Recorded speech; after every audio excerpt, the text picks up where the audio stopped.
cette cigarette électronique est-elle moins dangereuse pour la santé que la cigarette classique? C'était la grande question. Enfin, en tout cas, tous les fabricants de cigarettes électroniques disent que oui, et même les tabacologues. Ah, même les tabacologues, oui, oui. On a encore quelques inconnus, mais la question à laquelle on peut répondre de façon certaine, c'est éminemment moins dangereux que le tabac fumé.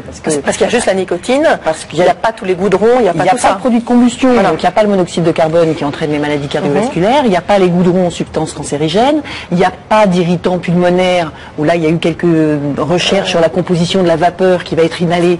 Il y en a un petit peu, mais en quantité bien moins que dans la fumée de cigarette. Ça fait tousser les asthmatiques et ça... Pourquoi est-ce que cette cigarette électronique crée un tel engouement? Les substituts nicotiniques et les produits de prescription gardent toute leur place pour ceux qui veulent s'arrêter de fumer. Le problème, c'est 10% des fumeurs chaque année essayent de fumer. 90% voulaient quitter le tabac mais ne voulaient pas essayer. Et là, c'est un moyen d'essayer de sortir du tabac par une autre voie, non pas par le sevrage, mais un petit peu par le plaisir, par un produit qui est pas vraiment un produit tabac, qui est pas un médicament, qui est entre les deux et qui permet en douceur de quitter le tabac. Et c'est parce qu'il y a beaucoup de gens qui essayent ce produit, qu'il y a beaucoup de gens qui réussissent, mais le taux de succès de l'arrêt avec la cigarette électronique est aussi relativement faible. La plupart de ceux qui l'essayent ne l'adoptent pas.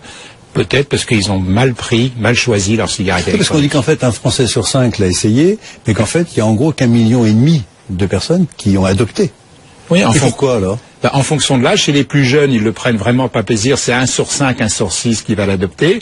Pour les plus de 45 ans qui sont vraiment dans une démarche d'arrêt, là il y en a 2 sur 3 qui vont l'adopter. Donc c'est le même produit, cigarette électronique, qui est intermédiaire entre le produit du tabac et le produit d'arrêt, peut être utilisé comme un autre produit du tabac par certains, comme un autre produit pour s'arrêter de fumer par d'autres.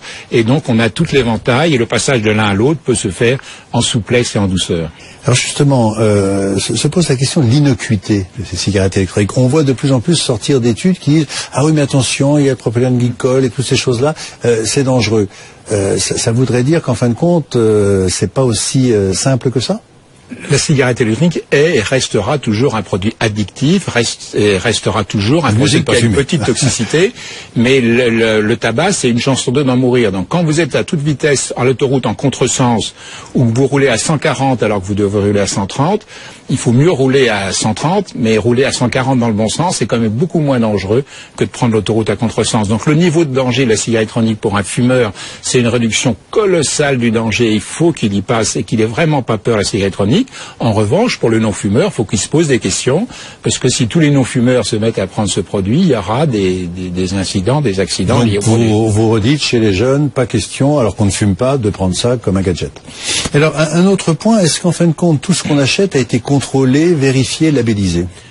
Tout ce qu'on achète est infiniment mieux que ce qu'il y avait il y a 2 ans, il y a 3 ans et même l'année dernière. Les produits s'améliorent en permanence, mais il est nécessaire d'avoir une norme. La FNOR commence un travail pour avoir une normalisation de ces produits et essayer d'avoir une norme européenne rapide. Le problème, c'est que les processus de normalisation, normalement, c'est 2 ou 3 ans. Et là, on a besoin d'avoir quelque chose tout de suite et j'espère qu'il pourra y avoir une norme au moins provisoire ou une norme expérimentale faite d'ici la fin de l'année sur ces produits, dont les liquides qui sont faits en France sont maintenant relativement bien surveillés et faits dans des conditions quasi pharmaceutiques.